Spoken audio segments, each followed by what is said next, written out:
નમસ્કાર વિદ્યાર્થી મિત્રો, આપણે આજે સામાજિક વિજ્ઞાન પ્રકરણ 12માં ભારતમાં જે ખનિજ અને શક્તિના સંસાધનો ઉપલબ્ધ છે તેના વિશે માહિતી મેળવીશું. હવે આપણે જાણીએ છીએ કે જ્યારે આદિમાનવ હતો ત્યારે એની જરૂરિયાતો ખૂબ જ મર્યાદિત હતા અને તે સમયે માત્ર જીવન ટકાવી રાખવા માટે જ એ કામ કરતો હતો. પણ ધીમે ધીમે માણસે વિકાસના શિખરો સર કર્યા અને માણસની જે વિકાસ કૂચ છે એમાં ખનિજ સંસાધનોએ ખૂબ જ અગત્યનો ફાળો આપ્યો છે. ખનિજ એ કુદરતી સંસાધન છે અને માનવની વિકાસ યાત્રાને જુદા જુદા તબક્કામાં વહેંચવામાં આવે છે, જેમ કે પાષાણ યુગ, તામ્ર યુગ, કાંસ્ય યુગ અને લોહ યુગ, અને અત્યારનો સમયગાળો એટલે અણુયુગ. હવે પાષાણ યુગમાં માણસ શિકાર કરવા માટે પથ્થરોનો ઉપયોગ કરતો હતો અને આજના સમયે અવકાશી વિડનન કરતો થયો છે. માનવનો ખનિજ સાથેનો સંબંધ ગાઢ અને જૂનો છે. આજના સમયમાં ખનિજો રાષ્ટ્રના આર્થિક વિકાસની કરોડરજ્જુ ગણાય છે. યુએસએ અને રશિયા ખનિજના યોગ્ય ઉપયોગને કારણે વિશ્વની મહાસત્તા બન્યા છે અને આ બંને રાષ્ટ્રો ખનિજોના વૈવિધ્ય અને સમૃદ્ધિથી સંપન્ન છે. જો કે આપણા દેશમાં પણ ખનિજના વિપુલ ભંડારો છે, પણ છતાંય પણ લાંબા સમયની પરાધીનતા એટલે કે આળસ અને આપણને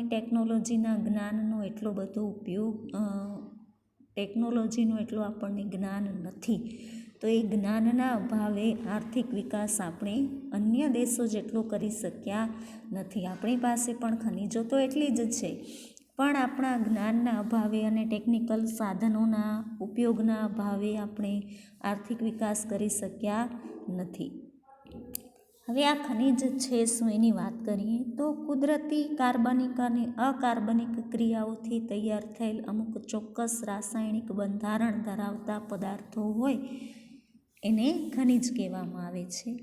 અને આ ખનિજો છે એ પૃથ્વીના પેટાળમાં અનંતકાળથી ચાલતી જે અજૈવિક પ્રક્રિયાઓ છે કે જે આપણને દેખાતી નથી, પણ પૃથ્વીમાં એ પ્રક્રિયાઓ ચાલતી હોય છે. એ પ્રક્રિયાને કારણે આ ખનિજો ઉત્પન્ન થતી હોય છે. પૃથ્વીના ખડકોમાં અજૈવિક પ્રક્રિયાને કારણે રચાયેલ ચોક્કસ રાસાયણિક અને સમગુણી બંધારણ તથા વિશિષ્ટ અણુરચના ધરાવતા ઘન, પ્રવાહી કે વાયુ સ્વરૂપના જે પદાર્થો છે એને ખનિજ કહેવામાં આવે છે. તેમાં ઘન સ્વરૂપમાં લોખંડ, મેંગેનીઝ, સોનું અને ચાંદી એ ખનિજો, અને પ્રવાહી સ્વરૂપની વાત કરીએ તો પારો, પેટ્રોલિયમ, અને વાયુ સ્વરૂપની વાત કરીએ તો કુદરતી વાયુ, આટલા પ્રકારની ખનિજો આપણને પ્રાપ્ત થાય છે. હવે પૃથ્વીના પેટાળમાં કયા પ્રકારની ખનિજો મળશે એનો આધાર પૃથ્વીના પોપડાની રચના કઈ રીતે થઈ છે એના પર છે. જેમ કે આગ્નેય ખડકો છે તો એમાંથી લોખંડ, તાંબુ, જસત, સોનું અને ચાંદી જેવા ખનિજો મળશે. પ્રસ્તર ખડક છે તો એમાંથી સંચાલન શક્તિના ખનિજો, કોલસો, ખનિજ તેલ અને કુદરતી વાયુ મળશે. જ્યારે સ્લેટ, આરસપાણ અને હીરા એ રૂપાંતરિત ખડકોમાંથી મળશે. હવે લોહ અયસ્કની વાત કરીએ, જેને આપણે લોખંડ તરીકે ઓળખીએ છીએ, તો એ લોખંડ એ આધુનિક વિશ્વના ઔદ્યોગિક વિકાસના પાયા સમાન ખનિજ ગણાય છે. ટાંકણીથી માંડી અને મોટા યંત્રો, મોટરગાડીઓ, જહાજ, રેલવે, પુલ, મકાન અને શસ્ત્રો બનાવવામાં એનો ઉપયોગ થાય છે. વળી એ સસ્તું, મજબૂત અને ટકાઉ પણ છે અને મોટાભાગના રાષ્ટ્રોમાં એ સરળતાથી મળી પણ આવે છે. એનો અન્ય ધાતુઓ સાથે ભળી જવાનો ગુણ હોય એને મહત્વની ખનિજ માનવામાં આવે છે. લોખંડ આપણને અશુદ્ધ સ્વરૂપમાં મળે છે, એટલે એની કાચી ધાતુને શુદ્ધ કરવા માટે કોક અને ચૂના સાથે વિશાળ ભઠ્ઠીમાં પહેલાં એને તપાવીને ગાળવામાં આવે છે, જેને આપણે ઢાળનું લોખંડ કે ઢાળના લોખંડમાંથી કાર્બન દૂર કરતા તત્વો જે મળે એને ઘડતરનું લોખંડ કહેવામાં આવે છે. ભારતમાંથી મળતી લોખંડની કાચી ધાતુના 4 પ્રકાર છે: હેમેટાઇટ, મેગ્નેટાઇટ, લિમોનાઇટ અને સિડેરાઇટ.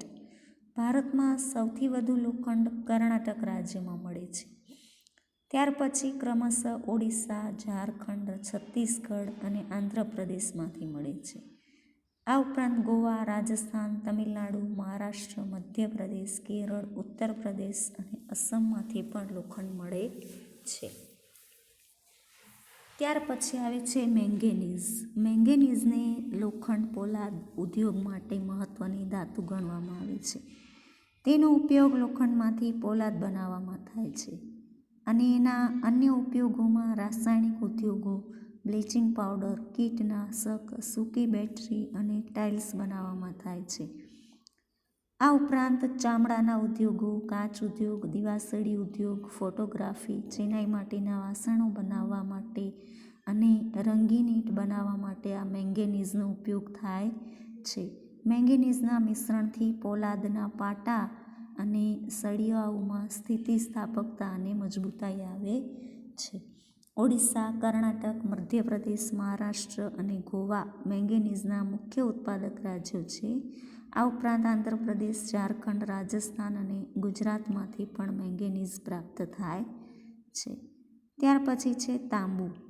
તાંબાનો વપરાશ આદિકાળથી કરવામાં આવ્યો છે અને માણસે સૌપ્રથમ ઉપયોગમાં આવેલી આ ધાતુ હતી. એના મિશ્રણ થવાના ગુણને કારણે એનું પણ મહત્ત્વ લોખંડની જેમ વધારે છે. એમાં જો કલાઈ ઉમેરવામાં આવે તો કાંસું બને અને જસત ઉમેરવામાં આવે તો પિત્તળ બને. એનું મોટા ભાગે વીજળીના સાધનોમાં ટેલિફોન, રેડિયો, ટેલિવિઝન, રેફ્રિજરેટર અને એર કન્ડિશનર બનાવવામાં એનો ઉપયોગ થાય છે અને આ ધાતુ વિદ્યુત સુવાહક છે. આ ઉપરાંત જંતુનાશક દવાઓ, સ્ફોટક પદાર્થો, રંગીન કાચ, સિક્કા અને છાપકામમાં પણ એનો ઉપયોગ થાય છે. ભારતમાં તાંબાનું ઉત્પાદન કરતા મુખ્ય રાજ્યો ઝારખંડ, મધ્યપ્રદેશ અને રાજસ્થાન છે. આ ઉપરાંત સિક્કિમ અને આંધ્રપ્રદેશમાંથી પ્રાપ્ત થાય છે. બિહાર, કર્ણાટક, મહારાષ્ટ્ર, તમિલનાડુ, હિમાચલ પ્રદેશ અને ઉત્તરાખંડમાંથી પણ તાંબુ પ્રાપ્ત થાય છે. ત્યાર પછીની ધાતુ છે બોક્સાઇટ. આ ધાતુ એલ્યુમિનિયમની કાચી ધાતુ છે. તે સૌપ્રથમવાર 1921માં ફ્રાન્સના લેસબાક્સ પાસેથી મળી આવી. બોક્સાઇટમાંથી એલ્યુમિનિયમ મેળવવામાં આવે છે અને એના વિશિષ્ટ ગુણને લીધે એના ઉપયોગો છે. તે વજનમાં હલકી, મજબૂત, ટકાઉ, વિદ્યુત સુવાહક, કાટ પ્રતિરોધક તેમજ સહેલાઈથી ટીપી શકાય એવી છે અને એનો ઉપયોગ ઘર વપરાશના વાસણો, વિદ્યુતના સાધનો, રંગો અને હવાઈ જહાજના બાંધકામમાં મોટા પ્રમાણમાં વપરાય છે. ભારતમાં એ ક્યાંથી મળે છે એની વાત કરીએ તો ઓડિશા, છત્તીસગઢ, મહારાષ્ટ્ર, ઝારખંડ અને ગુજરાતમાંથી મળે છે. આ ખનિજ ડેક્કન ટ્રેપની ભૂસ્તરીય રચનાવાળા પ્રદેશોમાંથી મળી આવે છે. ઝારખંડના રાંચી અને ગુજરાતના જામનગર, ભાવનગર, જૂનાગઢ, અમરેલી, સુરત અને સાબરકાંઠા જિલ્લામાંથી બોક્સાઇટ મળે છે. ત્યાર પછી અબરખની વાત કરીએ તો વિશ્વના ભારત અબરખના ઉત્પાદનમાં પ્રથમ સ્થાન ધરાવે છે. અબરખ એ અગ્નિરોધક વિદ્યુત અવાહક હોવાથી એનો ઉપયોગ વિદ્યુતના સાધનો બનાવવામાં થાય છે, જેમ કે વિદ્યુત મોટર, ડાયનેમો, રેડિયો, ટેલિફોન, મોટરગાડી અને હવાઈ જહાજની બનાવટમાં એનો ઉપયોગ થાય છે. ભારતમાં બિહાર, ઝારખંડ, આંધ્રપ્રદેશ અને રાજસ્થાન અબરખ ઉત્પાદનના રાજ્યો છે. આ ઉપરાંત કર્ણાટક, પશ્ચિમ બંગાળ અને તમિલનાડુમાં પણ અબરખ પ્રાપ્ત થાય છે. ભારતના મસ્કોવાઇટ નામના અબરખનો વિશાળ જથ્થો મળી આવે છે. ત્યાર પછી છે સીસું. સીસાની ધાતુને ગેલેના કહે છે. તે મુલાયમ અને વજનમાં ભારે હોય છે. એનો ઉપયોગ મિશ્ર ધાતુ બનાવવા, વીજળીના તાર, રંગ, શસ્ત્રો, કાચ, રબર તેમજ સ્ટોરેજ બેટરીની બનાવટમાં થાય છે. ભારતમાં સીસું મોટે ભાગે રાજસ્થાન, આંધ્રપ્રદેશ અને તમિલનાડુમાંથી પ્રાપ્ત થાય છે. પશ્ચિમ બંગાળ, મધ્યપ્રદેશ, ઉત્તર પ્રદેશ, ઓડિશા, મહારાષ્ટ્ર, મેઘાલય અને સિક્કિમ જેવા રાજ્યોમાંથી પણ સીસું મળે છે. સીસાનું ઉત્પાદન પુષ્કળ પ્રમાણમાં થતું હોવા છતાં આપણી જરૂરિયાતો પૂરી કરી શકાતી નથી, એટલે આપણને વિદેશમાંથી આયાત કરવું પડે છે. ત્યાર પછી ચૂનાના પથ્થરની વાત કરીએ તો ચૂનાનો ઉપયોગ સિમેન્ટ બનાવવા માટે થાય છે. આ ઉપરાંત તેનો લોખંડ ગાળવા અને રાસાયણિક ઉદ્યોગો માટે સોડા એશ, સાબુ, રંગરસાયણ, મકાન બાંધકામમાં, કાગળ અને ખાંડ શુદ્ધિકરણમાં એનો ઉપયોગ થાય છે. દેશમાં 70% ચૂનાનું ઉત્પાદન કરતા રાજ્યો રાજસ્થાન, આંધ્રપ્રદેશ, મધ્યપ્રદેશ, ગુજરાત અને તમિલનાડુ છે. આ ઉપરાંત છત્તીસગઢ, કર્ણાટક, મહારાષ્ટ્ર અને હિમાચલ પ્રદેશમાં પણ ચૂનાના પથ્થર ઉત્પન્ન થાય છે. ગુજરાતમાં મુખ્ય ઉત્પાદક જિલ્લા જૂનાગઢ, જામનગર, કચ્છ, અમરેલી અને ખેડા ગણાય છે. બનાસકાંઠા, મહેસાણા, સાબરકાંઠા, વડોદરા, પંચમહાલ, ભરૂચ, નર્મદા, સુરત, ભાવનગર અને રાજકોટ જિલ્લામાં પણ ચૂનાના ખડકો મળી આવે છે. જામનગરમાંથી મળતો જે ચૂનાનો પથ્થર છે એમાંથી તો 97% જેટલું ચૂનાનું તત્વ મળી આવે છે. મતલબ કે બેસ્ટ ક્વોલિટીનું ચૂનાનું પથ્થર અહીંયાથી મળે છે. આ વાત થઈ જુદે જુદે પ્રકારની ખનિજોની. ત્યાર પછી શક્તિ અને સંચાલનની જે ખનિજો છે એની વાત આપણે નેક્સ્ટ પીરિયડમાં કરીશું. ત્યારથી